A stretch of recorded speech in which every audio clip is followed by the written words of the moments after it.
Hello, and welcome to the Museum of Jewish Heritage, a living memorial to the Holocaust.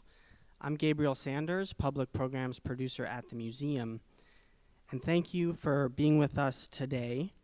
Our partner and presenter of today's event, Behind the Curtain, actors from The Diary of Anne Frank, 70 Years Later, The Forward, and our speakers for today's talk, Adam Langer, Eva Rubinstein, Steve Press, Pauline Hahn, and Peter Dan Levin. We at the museum are committed to our crucial mission of educating our diverse community about Jewish life and heritage before, during, and after the Holocaust. As part of that mission, our programs illuminate the stories of survivors, broader histories of hate and anti-Semitism, stories of resistance against injustice, and more. We hope you will spend time here at the museum and visit our exhibitions, The Holocaust, What Hate Can Do, photographs by Survivors, Faces of Life After the Holocaust, photographs by Martin Scholler, and The Garden of Stones by Andy Goldsworthy. We are looking forward to this fall when we will open Courage to Act, Rescue in Denmark, our first exhibition for visitors elementary aged and older about the incredible story of the Danish rescue.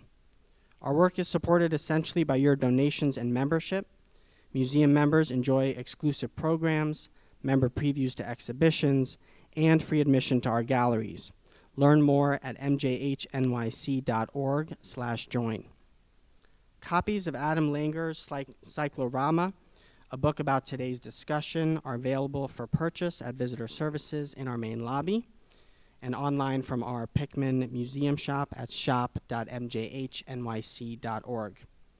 Thank you again for joining us, and I am pleased to introduce Sam Norwich, the Forwards Association President.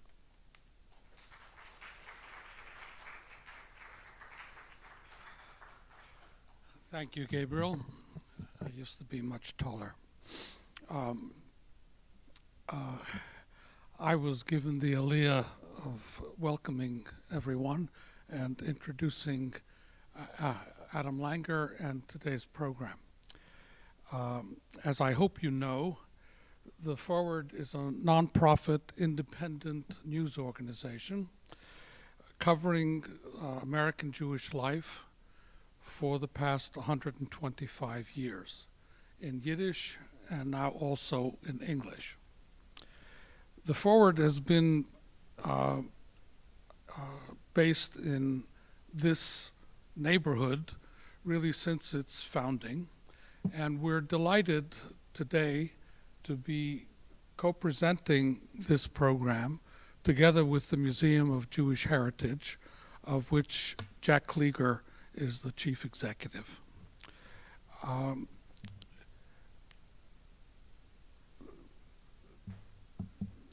This year, The Forward released a new podcast called Playing Anne Frank, which shares the untold story of how Anne Frank's diary became a beloved award-winning play, and how that play changed the lives of the people who performed it. You'll get to hear from some of those people today, along with the gifted Adam Langer, who created the podcast. You can find Playing Anne Frank on all podcast platforms and on the Forward's own website, forward.com.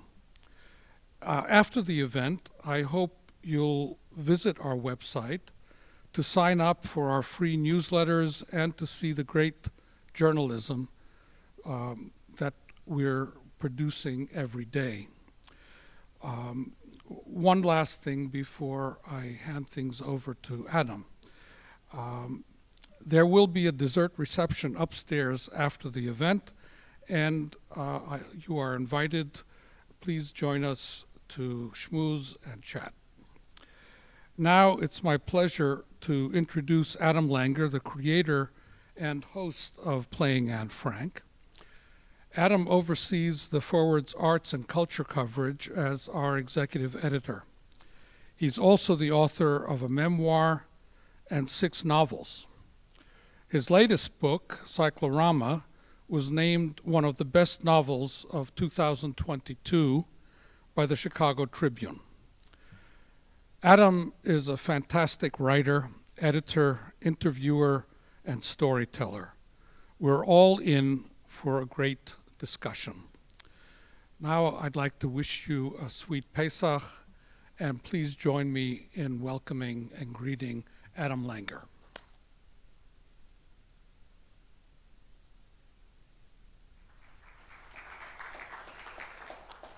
Thank you, Sam.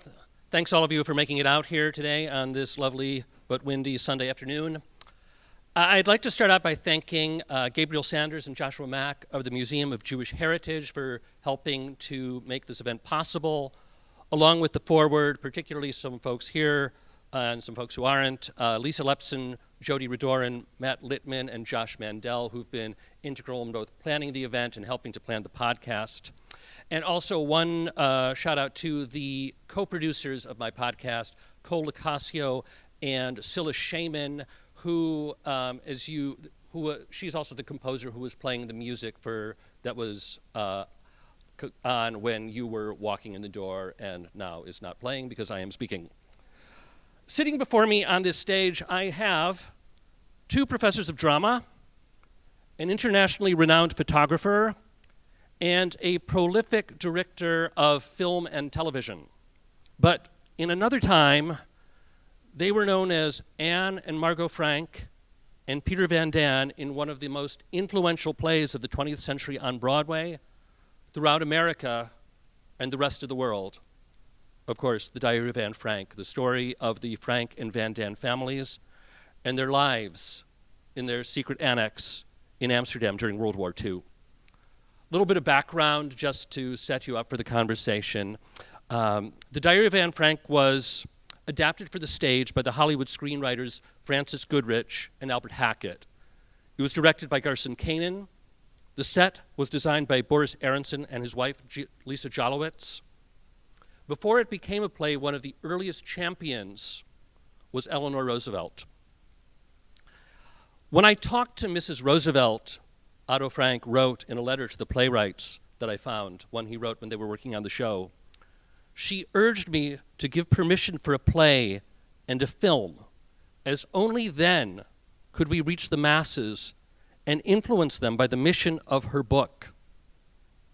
Anne's wish to work for mankind, to achieve something valuable still after her death, her horror against war and discrimination. The Diary of Anne Frank ran for 717 performances on Broadway at the Court and Ambassador Theaters. It won the Tony Award for Best Play and the Pulitzer Prize. When he reviewed it for the New York Times, Brooks Atkinson said, "Out of the truth of a human being has come a delicate, rueful, moving drama. Strange how the spirit of a young girl now dead can filter down through the years and inspire a group of theatrical professionals in a foreign land." After The Diary of Anne Frank closed on Broadway, it toured big American cities. It went to Chicago, it went to LA and Washington, D.C. And after the national tour, it went on the road again in 1958, this time to 101 American cities, where it became an early form of Holocaust education. It toured Birmingham, Alabama, Fayetteville, Arkansas, Odessa, Texas. In many of the places, as you'll hear today, the audience who saw this play had never heard of Anne Frank before. In some cases, it was the first Jewish story they'd ever heard and the first Jewish people they had ever encountered. In 1959, as you probably know, it became a movie that was nominated for 8 Academy Awards. The Educational Theater Association of America keeps records of the most performed plays in American schools and communities. And for 5 straight decades, The Diary of Anne Frank was one of the top 10. There are only 2 other plays that hold that distinction. Those are Our Town and A Midsummer Night's Dream.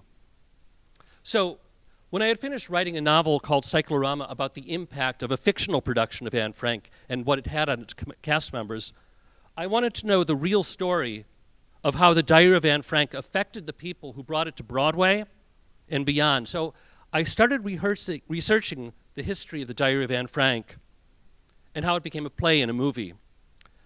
And one of the quotes that stuck with me was an entry from the diary kept by the screenwriter, one of the two screenwriters, Frances Goodrich.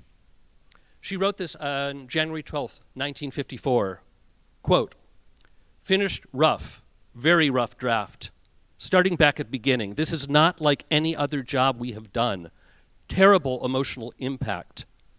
I cry all the time." That's a common theme that runs through the stories of the people I've met who have been touched by the Diary of Anne Frank, the ones who created it and brought it to life on the stage. It wasn't like any other play, and it still isn't. It stays with the people who made it, impacts them in a way that other people's and the films have not. In some cases, you could say it actually, literally, changed their lives. I created the podcast, Playing Anne Frank, to explore how the Diary of Anne Frank affected the people who brought it to Broadway, to America, and to Hollywood. And this afternoon, I am really, really, really happy to be joined by 4 people who helped to make the Diary of Anne Frank an unforgettable chapter in the history of theater in America. So today we are joined by Eva Rubinstein, who originated the role of Margot Frank on Broadway, Peter Dan Levin, who originated the role of Peter Van Daan, also on Broadway, Steve Press, who played Peter Van Daan on Broadway, took over the role. He played Peter also on the national tour and the so-called bus and truck tour that played 101 American cities. And also Pauline Hahn, who starred in the 1958 bus and truck tour. She played Anne Frank. So I'm going to be talking to them about their experiences doing the show, what it meant to them, and then we're going to open it up for some questions from you. And I wanted to start, though, to get us kind of into the spirit of things, and this is the point where Pauline and Steve will get out their script. They have the same script, or Pauline has the same script, you can see it's in his binder, that came on the bus and truck tour in 1958. And I am going to ask them to read the final scene of the Diary of Anne Frank that they played in 101 cities across America. The scene is like the rest of the play. It takes place in the secret annex in Amsterdam, not long before their hiding place is discovered by the Nazis. So please welcome Steve and Pauline, who will read the scene before we go into a general discussion.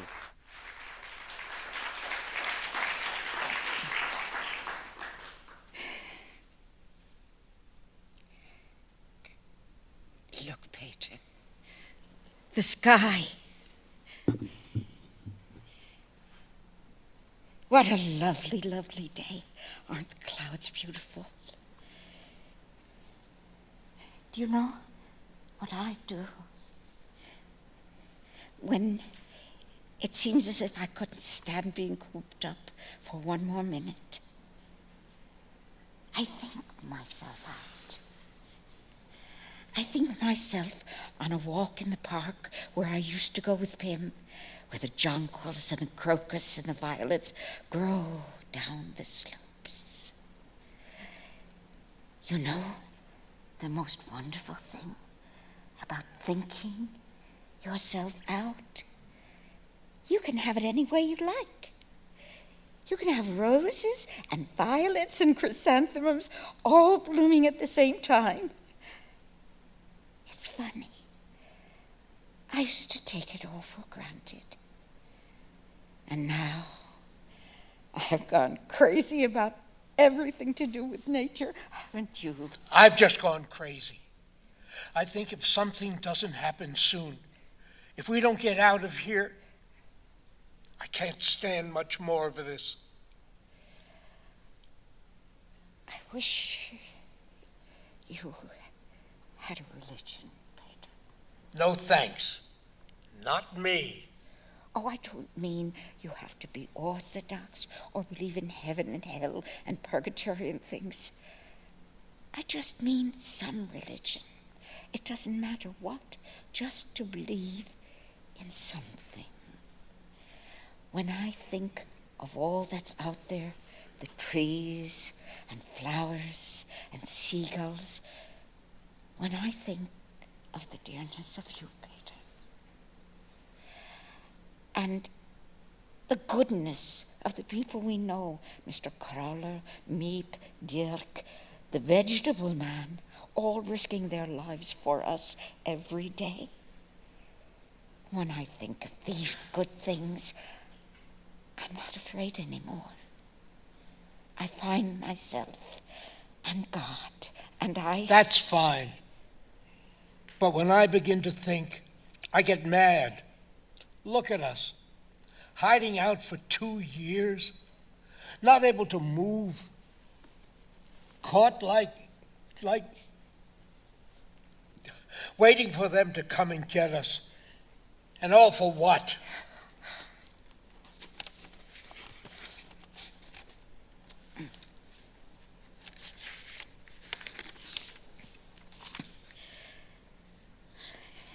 We're not the only people who've had to suffer.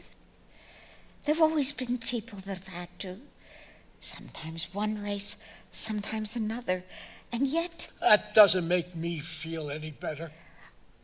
I know it's terrible, trying to have any faith when people are doing such horrible. But you know what I sometimes think? I think the world may be going through a phase, the way I was with Mother. It'll pass. Maybe not for hundreds of years, but someday. I still believe, in spite of everything, that people are really good at heart. I want to see something now, not 1,000 years from now. But Peter, if you'd only look at it as part of a great pattern, that we're just a little minute in the light. Listen to us going at each other like a couple of stupid grown-ups. Look at the sky now. Isn't it lovely? Someday, when we're outside again, I'm going to... She breaks off as she hears the sound of a car outside. Its brakes squealing as it comes to a sudden stop. The people in the other rooms also become aware of the sound. They listen tensely. Another car outside roars up to a sudden stop. Anne and Peter come from Peter's room. Mr. and Mrs. Van Daan come creeping down the stairs. Dursel comes out from his room. Everyone is listening, hardly breathing. Suddenly, a doorbell rings again and again in the building below.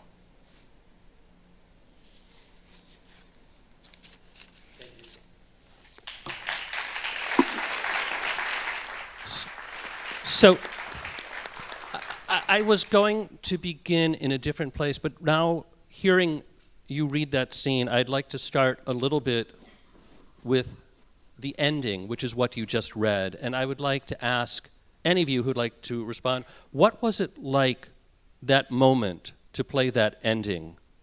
The ending that it goes on further of because course.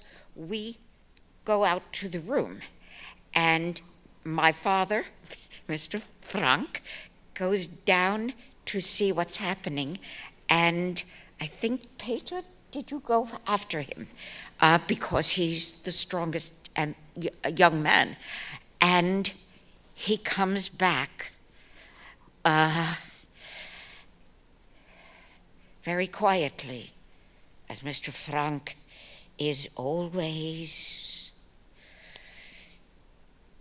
in touch with his importance as the leader of the group and the one who gives faith to everyone. And he locks the door behind him, and I believe that... What happens with you, Peter? Who takes you? Nobody. And Mr. Dussel collapses somewhere, and Mrs. Van Daan. And Father, Mr. Frank, whom I call Pim, I am, goes and takes a school satchel for me and everybody, a little bag. And he says, for 2 years, we have lived in fear. Now, we can live in hope. I want to cry just saying it, even though I'm not Mr. Frank. Peter comes and kisses me goodbye. And everybody waits. And oh yes, what happens is there is banging on the doors. Banging, banging. Raus. Let me see. Raus. I can't do it without telling. Eva, do you remember that moment on stage when the banging came? I think we need your microphone. Sorry. Yeah, I remember very well. The first time it happened, rehearsals were sort of, not quite the same. But the first time it happened in performance, I got really scared. It was so real. And we were all so involved in what was going on that that sound just absolutely, froze my blood. I just remember very well. One of the things that I remember, I think several of you told me when I spoke with you about it, is that when the show was over on Broadway, there was no applause. Yeah. There was no Often applause. You could, this is an audience show, and you could hear the audience, you could feel the audience. You can hear the sobbing as they realize what's going on. And often, when the play ended, there was no applause. There was just the sound of the chairs. And I remember the stage manager coming out. We would line up as the cast, line up in front of the curtain, of the great white curtain, and the stage manager would come out and gesture that there would be no curtain call. And we would just quietly leave the stage, and the audience would leave. It was one of the most moving moments in the history of the theater, what happened. Now, I don't actually remember silent audiences on Broadway, except for one single night. And that was the night that we were told, before the play started, that the gentleman who was feeding the Franks all those 2 years, whom we called Mr. Crowler in the play, the actual gentleman was going to be there that night. And the audience was either told or something, I don't remember, but we were told. And I remember that all the sort of extra funny business that had gone on, which happens in a play after some time, little bits of thing, and we had 2 comedians in the play, Jack Guilford and Lou Jacoby, who were irrepressible. So they had added little bits and things. All of a sudden, the whole play was absolutely clean that night. No funny business, no nothing. And when it ended, all of us were completely destroyed anyway. But there was not a sound outside, and there was no curtain call at all. And he came backstage, and he came onto the stage, actually, where we were all waiting for him, and sort of trembling a little bit, just to meet this real person. And he said, yes, it was very close to this. So then we just fell apart. when now one of the people who did not see the show was Otto Frank. But I think a couple of you, or actually you, Peter, met him at one point. That's right? Yeah. And you met him after you were done with the show, or something? No, I did 10 months of playing Peter, but I got drafted and had to go into the Army in Fort Dix and Fort Sam Houston, and there was no war going on, and they sent me to Germany, and so I loved doing the play, and And I was really excited because there was a cat in the play, and occasionally the cat started to run for the audience, so I would just grab him by the tail and get him back on the stage. But anyway. Yeah, the cat actually turned out to have a very happy ending in his life. Once you left the show, Arnold Margolin took over the role, and then Steve took over the role, and Steve also took over the cat, as it happened. Was it the same I cat? did. I trained the cat. When the show finally ended, no one knew what to do with Mushi. And because he belonged to the show, Garson Kanin and Kip Good had found him at a kennel, and I taught him how to act. And created some wonderful scenes, a couple of wonderful scenes with the cat. And then when the show ended, everyone just gestured, what do we do now? So Mushi came home with me, and then went to live with my mother and father, and spent the rest of his life there, and loved it. My parents Mushi's acting days were behind him at this point. Retirement home for cats. did not go on. Well, actually, I directed a couple of productions after that and did some stock productions. And a couple of times I did bring Mushi with me. But Mushi was not happy with that because he had loved the cast so much. I'm interested to ask, particularly Eva and Peter, obviously, Steve and Pauline, when you joined the Diary of Anne Frank, its impact was already known. It was a known quantity. But Right. you were there at the very beginning. Did you have any idea that it would make the kind of impact that it did? No, not at all. But I remember Garson Kanin during all the rehearsals saying, this is not just any old play. This is something special, and we have to be very careful with it and treat it accordingly. And we had a feeling that, we were doing something that was slightly apart from the general theatrical production. So we hoped in a way that it would, have some sort of meaning like that. But we couldn't possibly tell. I mean, it could have been a complete flop for all we knew. And there was actually a second opening, because when we finished the Broadway run, we then convened in Los Angeles. And Garson Kanin said, we've learned so much. We're putting the play back into rehearsal. And it started again. So in LA, we went back into rehearsal and found all those things that I'd have to say that the audience taught us about what the play was. And that became what the road company was as we then began the tour, going from LA, working our way east.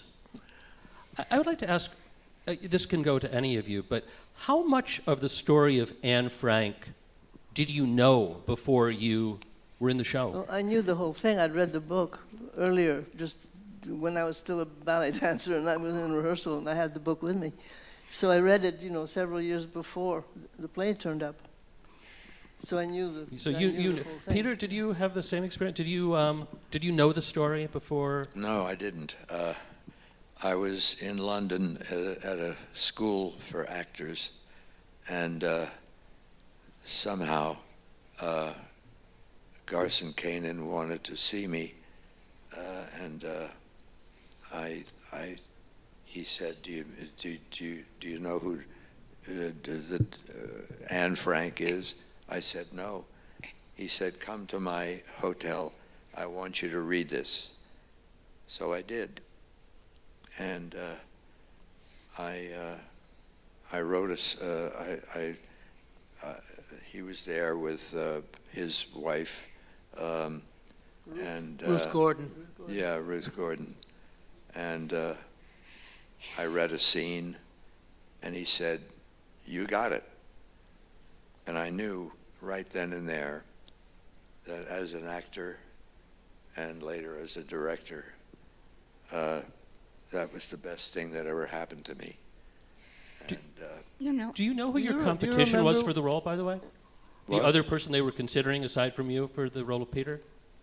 no, It's Dennis Hopper.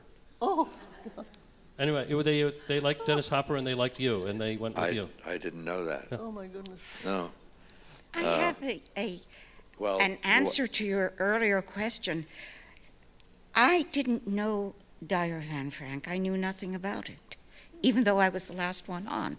I was very young, and I didn't even believe my parents. I thought they were lying to me. When they told stories of the Holocaust? Stories of prejudice and just general stories of the Holocaust. I knew enough because I had sung Anima Amin at the 1945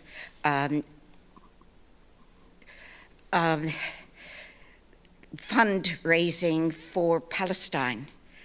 And so I knew something about it because everybody there was trying to get money for Palestine after the war. But I didn't know the play, and I had not read the play, and I didn't believe anything to do with my parents. I was ashamed that I was of the Jews who always make up stories. And Steve, what was your experience of beforehand? Well, before the war, I knew about this because my mother was born in Germany. And when she came over here, she left behind many friends and family. I remember during the 1930s, I had a wonderful stamp collection because in those days people wrote letters. And then suddenly, 1939, 1940, everything stopped. The letters stopped. Everything stopped. And then no more letters, no more stamps for my stamp collection. And then we all went to war during the Second World War. Even us kids during the war were doing things in America, collecting scrap paper and scrap metal and looking sell bonds. And then 1945, 46, 47, my mother and the family that was here started searching and writing letters and calling and seeing.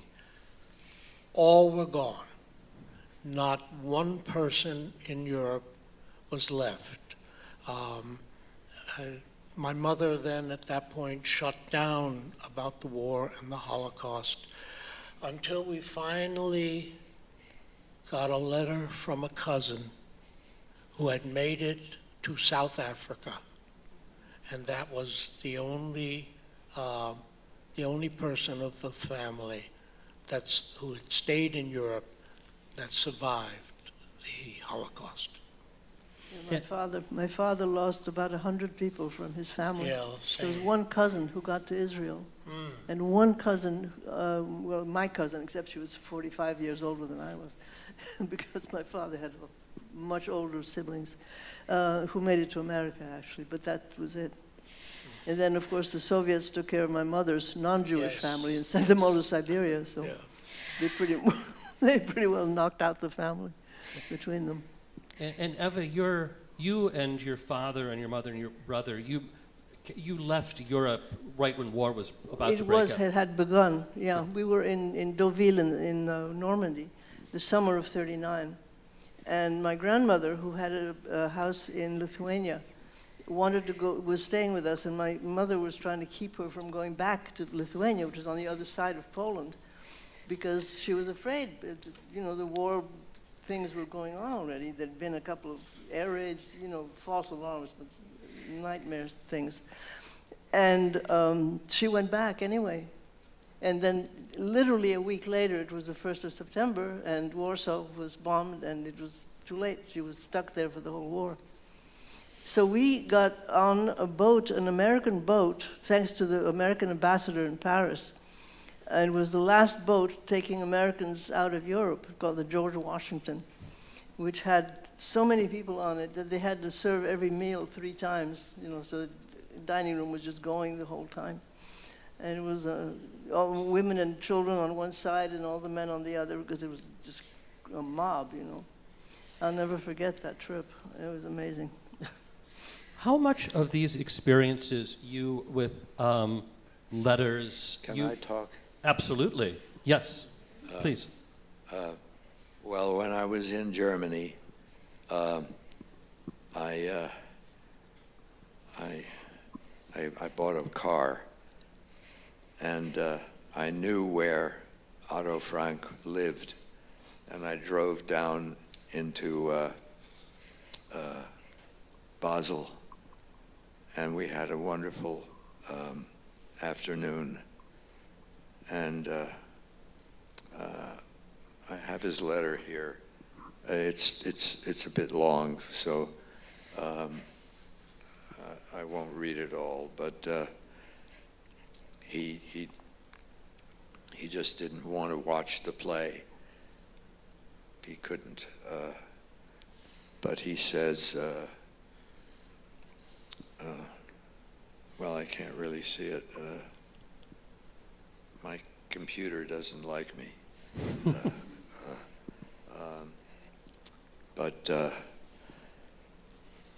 he gave me the names in Amsterdam of all the people that had saved the people, and I went. I drove up there and I saw it, and it was really it was very depressing. But so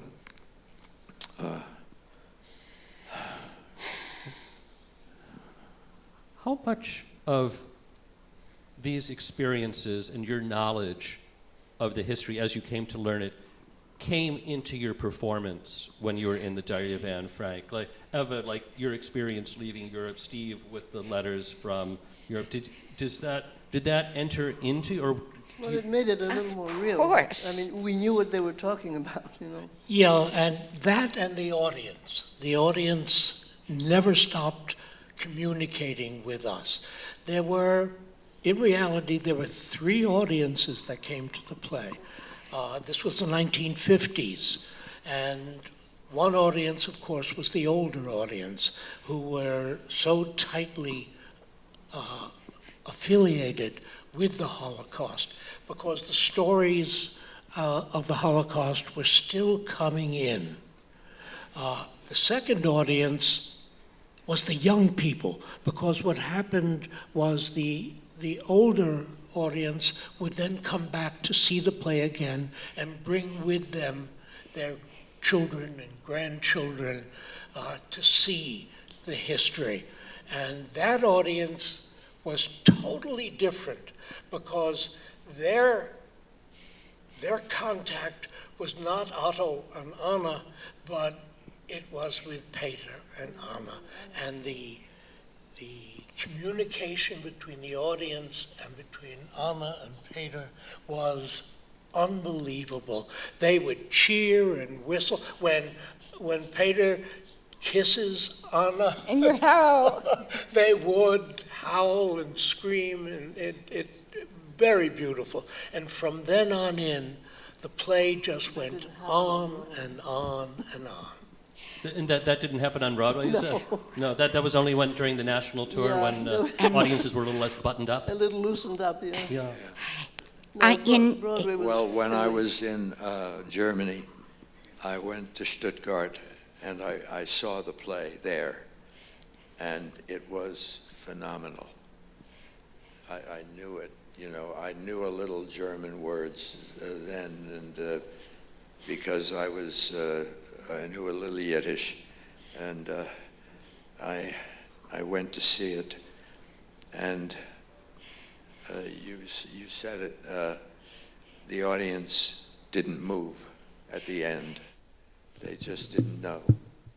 And I went backstage and I said, "Okay, I'm a Schauspieler," and I introduced myself, and this woman's name was Gustl Halenke, and we became friends for the last 63 years. And she and her husband, who was an actor, but he was also a Nazi. He would shoot planes and things. But they came over, and we saw them in New York, and we saw them a lot over the years, and he was a wonderful actor, but he died, and Gustl died recently, but it's. One thing that interests me. Do you remember the nights? Well, as we do a play week after week and month after month, it becomes, there's a certain rhythm that develops. We just do it, and we know that this happens, and then the door closes, and then this opens, and that happens, and this happens. And one night, there was a scene where I'm sitting on the couch downstage, and there's a noise downstairs, and it's evening, and you're trying to turn off the lamp, the overhead lamp. Yes. And it And he was falls. always, the lamp drops. Yes. And I Yes. scream. Yes. Yes. Well, one night, the lamp didn't drop on the cue. I screamed anyway. You know? Oh, my God. I don't know if you remember that, but that was my one inattention moment. No, there's such a difference between the response of the audience in the tour that I was in, and what I hear from Steve. We had a lot of young people, and my favorite place of the 101 stops was in Bloomington, Indiana, where when I said, Peter, have you ever kissed a girl? Titters from the entire audience. I was speaking to people, I was 15, and I was speaking, and turned out 16, people my own age, and they were giggling as if they were Anne. The four of you, when Terry Van Frank was on Broadway and on the tour, some of the actors were Jewish, some of them weren't. I believe all four of you are Jewish or of Jewish heritage. Did that enter at all? Was that important at all in playing these roles? Well, It as was I only said, important- yes, because of my mother, it certainly struck home with me. Well, I didn't know of any sorry. other, I didn't care and think about who was Jewish and not, except that Steve, I was not really close with anybody in the cast. I was busy concentrating on new things that I would do each day. But Steve came to me one day and said, there is in Charlotte, North Carolina, there is a Jewish newspaper, and would you like to come with me to meet the editor? That's when I realized that nobody else was Jewish except us. But it made no difference. Isn't that amazing? Was that Harry Golden? We were I don't remember, but the Carolina Israelite. yes. Was that the paper? Yeah. it was the only newspaper, and we went to see him. And although I believe that in the tour, we had very little communication. I was only interested in Lilia Scala, who was teaching me acting. She didn't know she was teaching me acting, but I was her student. Peter, you wanted to add something there? Well, when I was in Germany, the Stuttgart it was a wonderful, if you had to be in the Army, it's the best thing to do. The 7th Army shows had a jazz band, a philharmonic, and a theater. And so we were kind of like a bus and truck tour, and we go all through the cities where the Nazis had been, and we did Arsenic and Old Lace, Boy Meets Girl, and Dial M for Murder, and we went all over from Munich all the way up, and we'd have to unload the scenery, and you know, as Adam said, who's going to watch it? And I said, well, the soldiers. And so that was, you know, as we'd unload the scenery and all that, some of them would come along and say, hey, where's the movie? And I said, there is no movie. And they said, well, what the fuck? What is there? And I said, well, it's a theater. It's a theater. And they said, we never saw that. And I said, all right.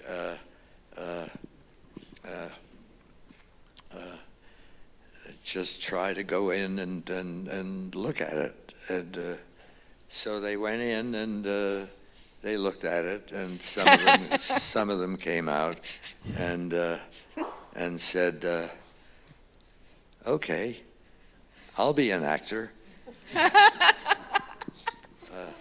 We saw, just bringing us a little bit to the present, a few weeks ago, the show Parade about Leo Frank on Broadway was picketed by neo-Nazis who, for whatever reason, and we don't need to go into that. I'm curious, 1950s, doing the Diary of Anne Frank on Broadway and throughout America, was there any anti-Semitism that you experienced? Yes, of course. In New Orleans, we had wonderful reviews, fantastic reviews all through until we got to New Orleans. I was so eager to go to New Orleans, the banana boats, and well, we arrived, and we were there for several days, and I was invited to meet the ladies of New Orleans for tea. Well, it was a very large place, and it was very beautiful, everything excellent, and these 5 ladies or so, dressed beautifully and sitting very primly, and one of them said to me, we understand that you are Jewish. Isn't that wonderful? At that point, I knew that no Jew had ever been in that place. And what do I answer? I was only a child. And I said something like, well, I guess, yeah, yes, it is. That was the last conversation. We had our tea. Wait. We played our first night. The next morning, there were the reviews. And I've seen just yesterday that there was a good review, but the major newspaper wrote, and I quote, the acting was terrible, the directing was worse, the scenes were awful, the lighting was ghastly, and besides, it's a lie. It never happened. Oh, really? Yeah, I mentioned before that there were 2 audiences. There was a third audience. And they would react to a line that Otto Frank says at the Hanukkah. He's being humorous in the character and says, did we start the war? Did we start the war? Isn't that Van Daan? Was it Van Daan? Yeah, because Pim would not say that. But it was Van Daan. But often someone in the audience would shout, yes, you did. It was all your fault. On Broadway, did that happen ever? Anything like that, Eva, Peter? Mostly on the road. Did that ever happen on Broadway, anything of that? Not that I know of. I'm sorry, not that I know of. No. Did happen, however, in Poland not too long ago. I was in the very, very new and quite extraordinary, in Warsaw, it's called the Museum of the History of the Polish Jew. And absolutely amazing place. If you have 12 hours with nothing to do, go there because it's just extraordinary.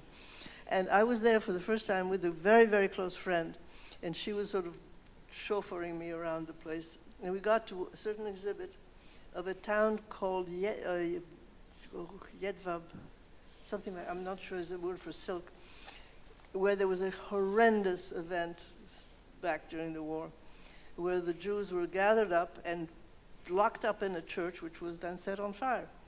And the Poles simply deny it. They just say it didn't happen. So we were standing in front of the exhibit about that. And as my friend is talking to me, a woman about 20 feet away yells at us, "It's a lie, it's a lie, it's a lie." It's a lie. None of that happened. It never happened. And especially in Galicia, they, I don't know whether it's always Germans or Poles, but mostly Ukrainians, I think, would take all the Jews and put them, lead them into the shul and lock the door and light it on fire. Or if they were bored, they would line all the Jews up. They made them dig the trenches, and they'd line them up, and then machine gun them. The Jewish cemetery in the city of Lodz, Łódź, where my father was born, the Jewish cemetery still has an enormous trench dug along the main wall where they didn't manage to get everybody killed and buried there, but the trench is still there that they dug. Yes. My grandmother died that way. Well, when I came back from Germany, I think I told you this. You know, it wasn't easy to get a job. Garson Kanan gave me another job with Henry Fonda and Olivia de Havilland. But I had 5 parts in it, and I don't know how I could do that. How did you? I mean, 5 parts. And so I was also the assistant stage manager. Because you were so bored. I hope they paid you 5 times. Yeah, so. But what we're hearing, though, is the importance of this play, that it never stops shouting out to the world about what happened and the anti-Semitism that continues to happen, and that we must, and that's why the play is done again and again and again. As actors, how hard was it for you up on stage when you know the ending and you know that what the banging on the door will mean in Act 2? How hard is it to keep that out of your mind when you're trying to play the everyday lives of these characters? Not at all hard. Not at all. I was always in the moment. Because you're busy. You're busy just- doing I was Anne. It's just part of the So business. I was Anne in every moment. I remained Anne, and when the butt of the gun was heard, I was shocked It was always a every shock. time because I didn't know what was happening later. Well, my acting career was a little tough, and I couldn't get a job as a waiter. So I decided to become a director. And if you watched some of the television, I've done 57 movies for television and series, and I never did a feature, you know, but That leads me to ask each of you. Now, as I said, when I introduced you as a director, a photographer, professors. For some of you, for all of you, in some way, like, The Diary of Anne Frank was the pinnacle of the acting career, I would hazard to say. Why did you decide at a certain point that you wanted to do something else? Well, I got married 2 weeks after I left the show. It's the only reason I left the show. was because I was getting married and leaving New York. I was going to live in New England for a good many years. So that it's not that I went to another, The answer is complex, another really, career or because something. That we was were in much New later. York, and this was the 60s, and the 60s in New York were very difficult. New York had been the beginning of television. I mean, I was doing Studio Ones and Playhouse 90. You did that too? Yeah, Huh? and it was wonderful. But it was all live. They really needed trained stage actors for television. So we were there. We were trained for the stage, and when a Studio One production would open at 8 o'clock, 9 o'clock, you were on. You could not make any mistakes, and only the stage actor was really trained for that kind of thing.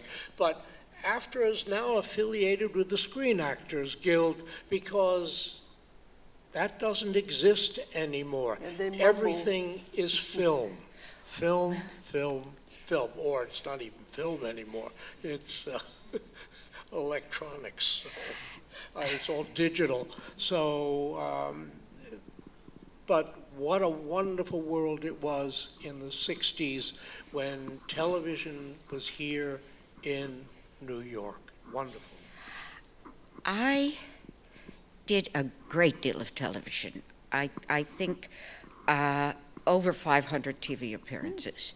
And you also were one of the original actors in the original Broadway production A of Cat on a Hot Tin Roof Roof. as well. The reason I wasn't auditioning or considered for Diary Van Frank is because I was a no-net monster. I wasn't old enough to play Anne. I wasn't nearly old enough. I was 15 when I auditioned, but I turned 16 on the road, and there wasn't another Anne who was my age. They were usually 21, 19. Of course, Millie Perkins, I don't know, but all of the actresses I knew of, Susan Strasberg was 21, I think. No, she was 18 when it started. And then then it was Then she was 19, got older as it went. 20. Anyway, I That was was 15, and I was a very, very sheltered 15. And as you can see, I didn't have much idea of what was going on in the world, or else I would have realized that there had been a Holocaust.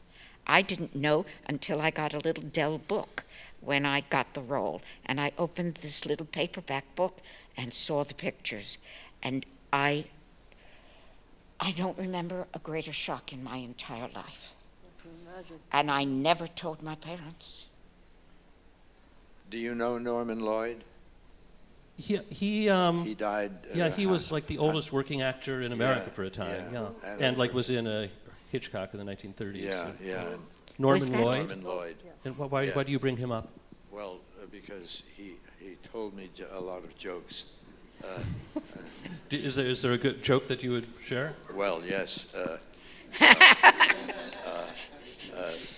Some taxi driver was sitting at LaGuardia, and a famous, I can't remember his name, but he was getting off the plane, and he got into the cab, and the taxi driver was Jewish. He said, "So, Mr. What are you doing here in New York?" He said, "Well, I'm going to play King Lear." He said, "Really? How do you think it'll go in English?" I didn't Joke hear for the that. forward audience, absolutely. I want to ask one final question of you, and then I want to open it up to the audience.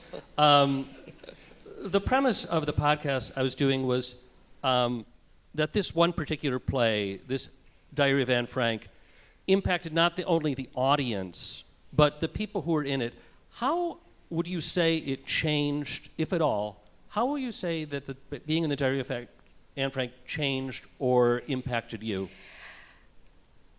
There's no end to how it impacted me. For one thing, I became Jewish. Because I was thinking like people who weren't Jewish or who were enemies. But also, most importantly, it was my master class. I had never studied acting. Of course, I could say that I studied with a great many people, but they didn't know I was studying with them.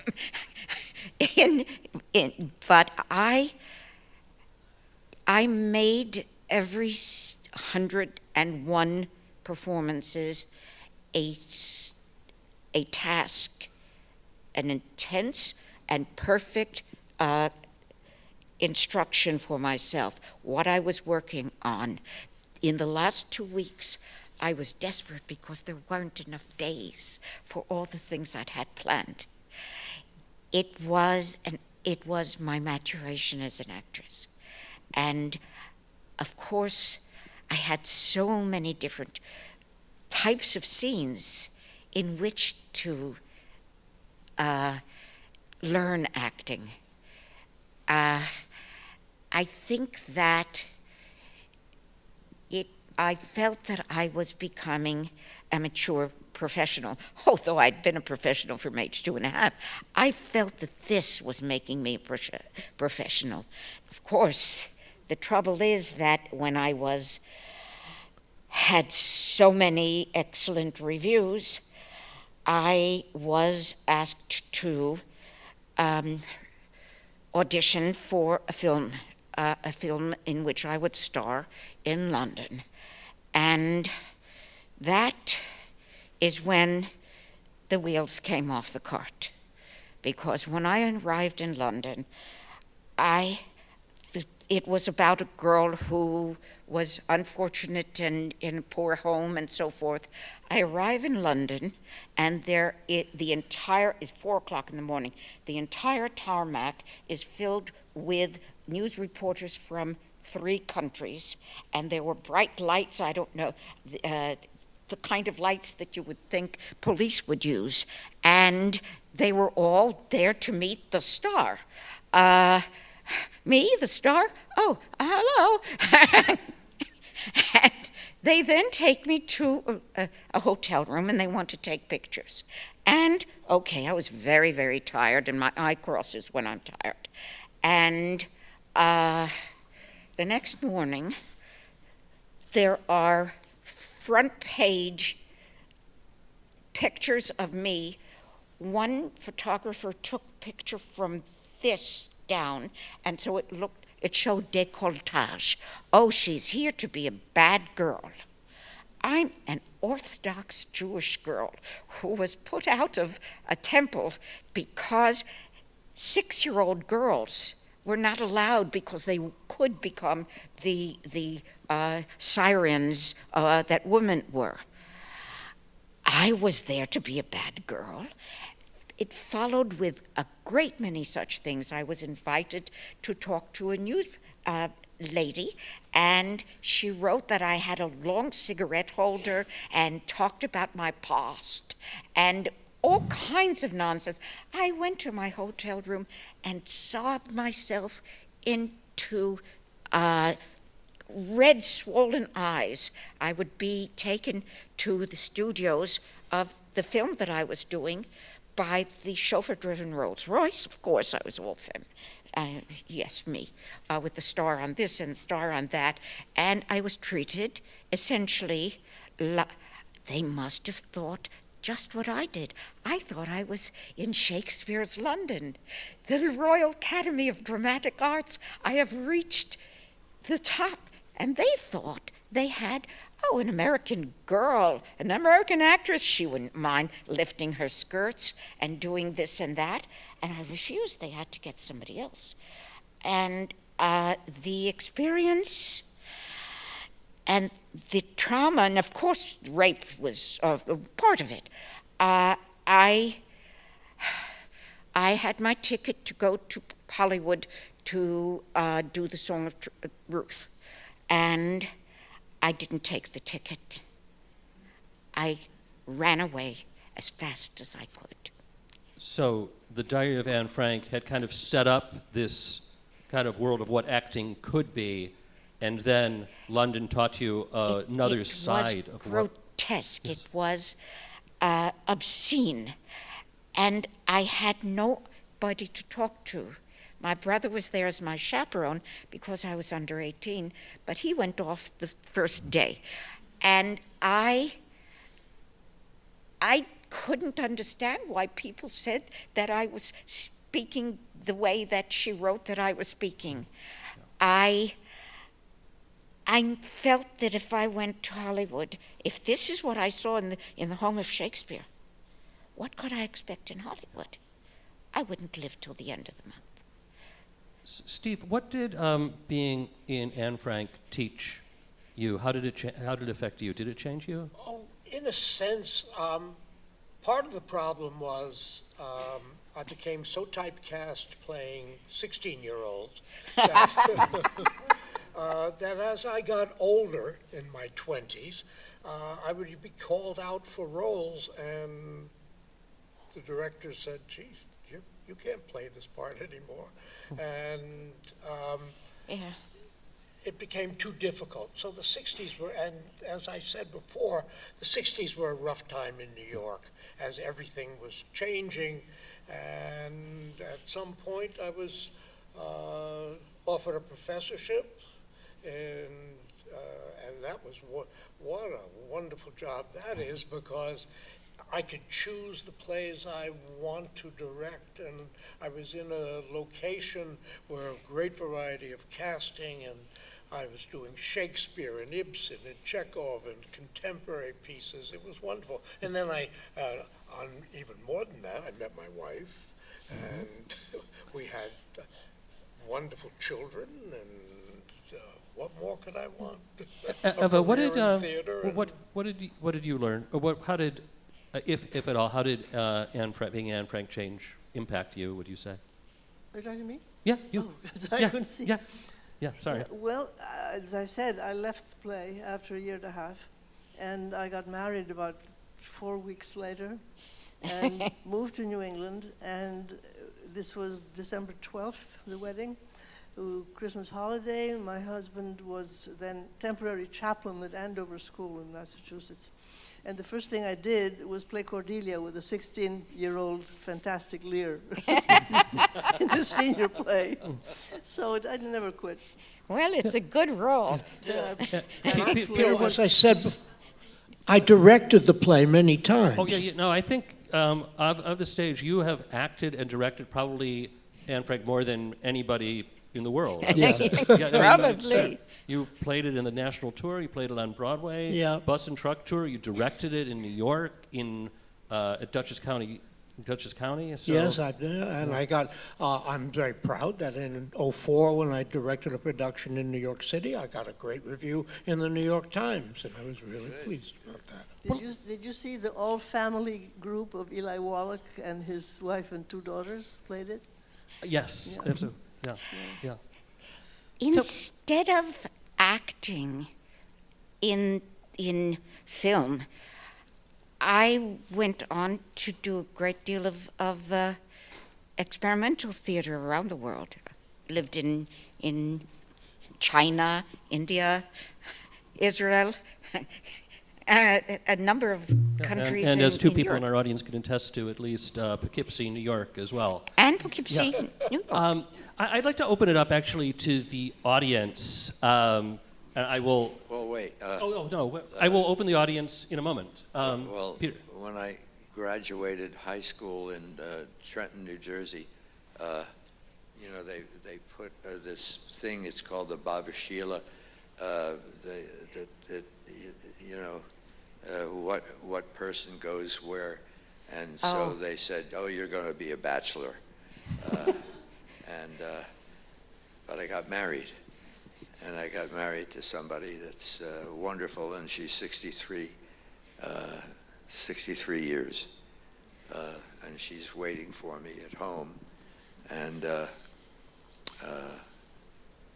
she's a great writer and was a great actress. Didn't want to be anymore. She said, I like the rehearsals, but I hate the performance. Yeah. So I understand that. I always liked rehearsals better than anything. Because you feel something growing and happening and changing every day, and once it's set, then you just have to keep it going, keep it alive all the time, but it's not the same. I love it. So let's, I see a question over here. Can you, we can go back and forth with this. Sure. What? So, my great uncle was actually in a replacement cast member, I think, in the Broadway production, and then in one of the road tours. And I know he was blacklisted. And I also seem to recall that Jack Guilford had been blacklisted. And given, Mr. Langer, your account of the play, certainly the road tour, as having a kind of political impulse. And it's true. I was blacklisted too. It was very common during that period. I was just wondering if if there was some thought put into, or you heard discussion about the play as a political project. First of all, can you tell us who your great uncle was? Oh, sure, of course. His name was Gilbert Green. Oh, of and course. Yeah.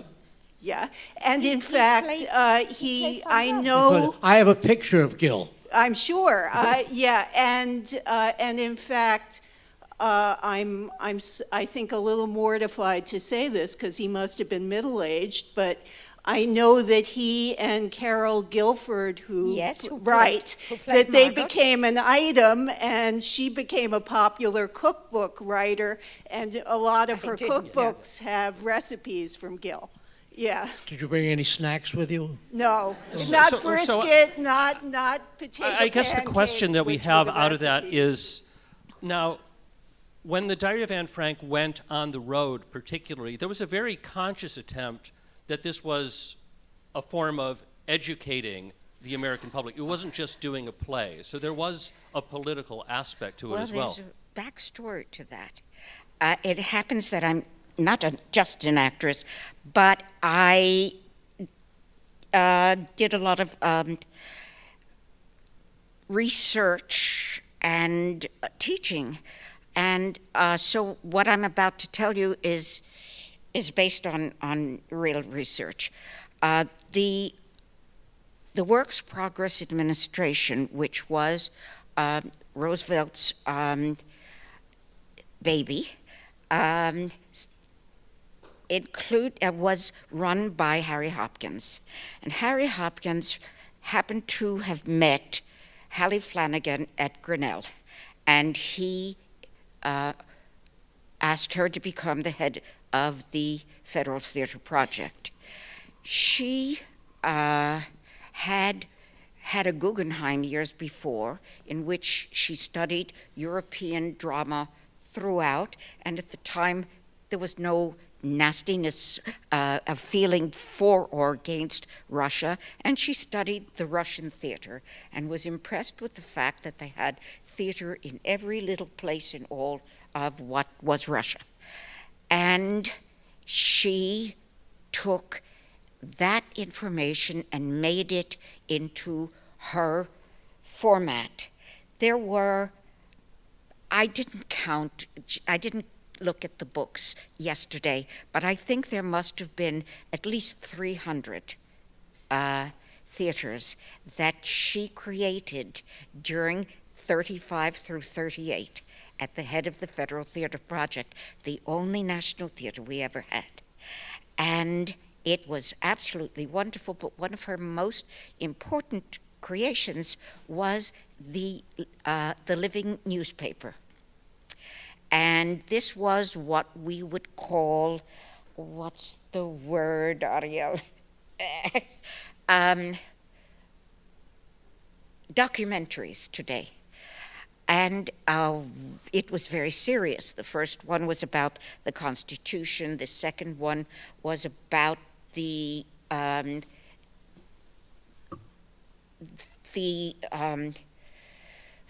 I have word retrieval problems. So she was doing documentary theater. And the one that was planned was lynching in the South. Well, the Southern senators, it was opposite. The Democrats were conservative and so forth. Anyway, the Southern senators threatened Roosevelt that he would not get his third term if it wasn't thrown under the bus. And 300, maybe 350 theaters were axed in one day. In fact, the committee that did so was the place where Nixon cut his teeth. It was the Dies Committee. And that's where the Diary of Anne Frank wound up playing some of those theaters, right? Well, of course. Yeah. Well, no, Diary of Anne Frank was not played yet. Yeah, but it What would, happened is that for 30 years, none of these places had a theater.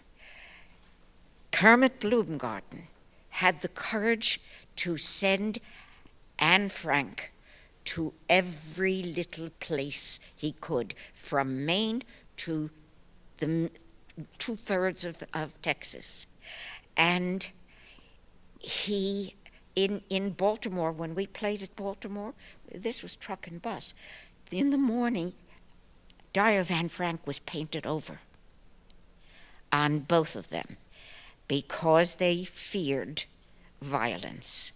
And what we did, our little group, we resurrected regional theater in America.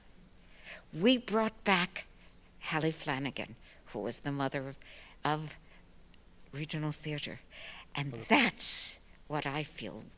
Our tiny little group who was going bus and truck to 150 places, every single one of them had not seen and we would theater.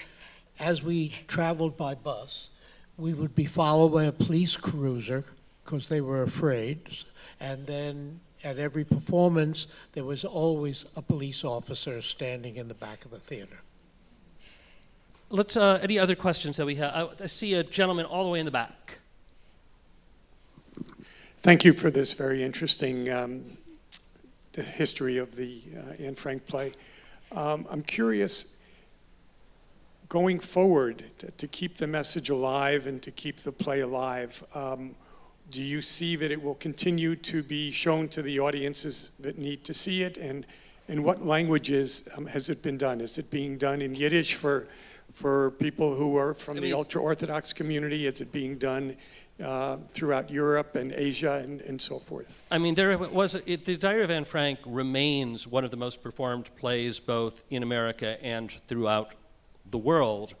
And one of the most interesting things I did to me, after I had talked to the folks you see on stage, I talked to a lot of folks in small American communities like Waynesville, North Carolina, and Duluth, Minnesota, and a number of other cities.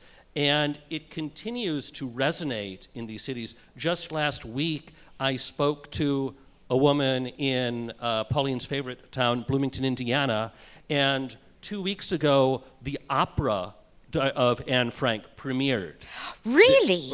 Written by the Pulitzer Prize-winning composer Shulamit Ran. So it is still out there. It is still playing in all these communities throughout America, throughout the world. Sam Norwich has a question. Yes. It occurs to me that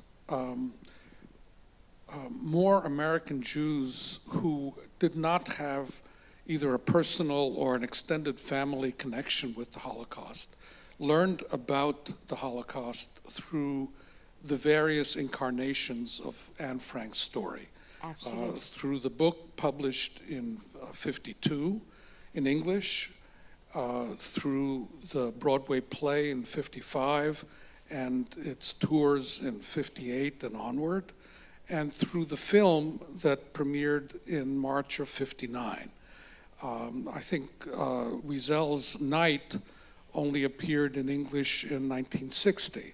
So I think more Americans learned about what happened through this story than through any other single source. Is that not correct?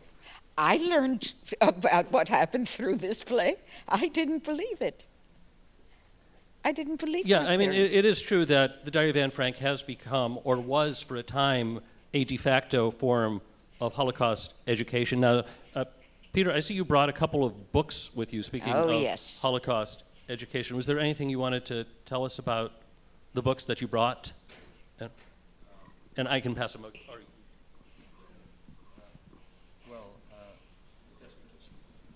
There's a magazine in certain places about Anne Frank, but I have these books, The Diary of a Young Girl, and the other one is good, Anne Frank Remembered, Yes. by Miep Gies. Yes, by Mape.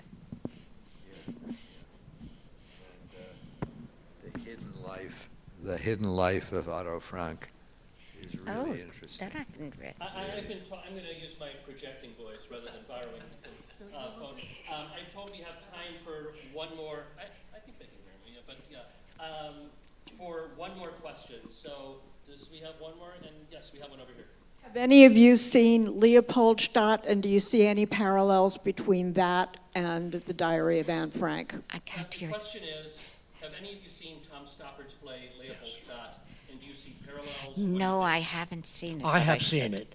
And Anne Frank is still much more powerful. Leopoldstadt works, but it retells the story, and it's a long play.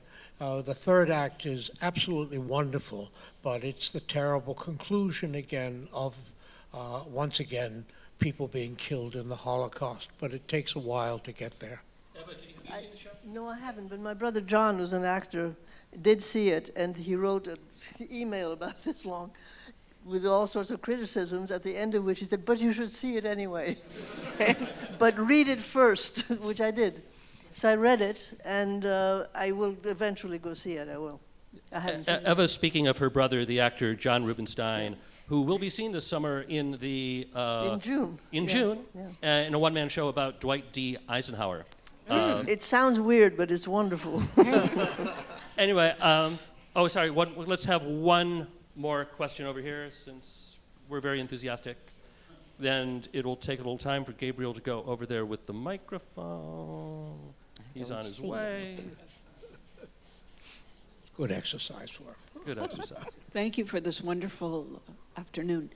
Is it possible, have any of your performances been filmed? I don't Have think any Is of it the possible shows, to see have them? any of the productions been filmed? And I think the answer to that question is no. No. And that's one of the reasons why I wanted to do this podcast series, is you had 717 performances on Broadway, you had the Boston Truck Tour, the national tour, more than 1,000 performances, And there is nothing. no record of it. And no cast, no there was cast a, photos. there was a 1959 Hollywood film with Millie Perkins, but actually film of the stage production, no. No. No.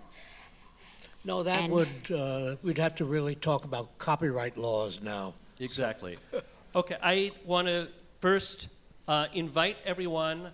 After this, we will be going upstairs to the Locks Cafe. If people would like to talk to our guests, I would like to thank the opportunity to thank the Museum of Jewish Heritage and the Forward, and Steve Press, Pauline Hahn, Eva Rubinstein, and Peter Dan Levin, excuse me.